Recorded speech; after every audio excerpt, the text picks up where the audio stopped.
ஏன் இங்க கந்தசஷ்டி கவசம் பாடணும் அப்படின்னா, ரொம்ப அற்புதமா இந்த சித்தர் பூமியில பாடணும்னா, இந்த கந்தசஷ்டி பிறந்ததே எதுனா சித்தன் வாழ்வுல தான் இந்த கந்தசஷ்டி பிறந்தது. சித்தன் வாழ்வுனா பழனின்னு அர்த்தம். இந்த பழனியில தான் கந்தசஷ்டி கவசம் பிறந்தது. அது இந்த கந்தசஷ்டி கவசம் பாடினா முருகன் வந்து நிற்பார். எப்படி பாடுறோம்? சஷ்டியை நோக்க சிஸ்டருக்கு உதவும்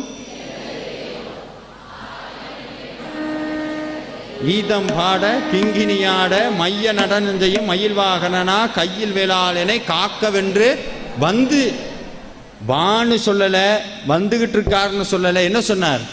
வந்துன்னார். முதல்ல விஷயத்த சொல்றார். அந்த சஷ்டி கவசத்தை எப்படி படிக்கணுமா? மனம், உடம்பு, மனசு, வாக்கு 3 நாள படிக்கணும். எப்படி?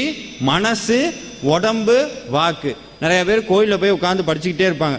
சஷ்டியை நோக்க சரவண பவ சாமி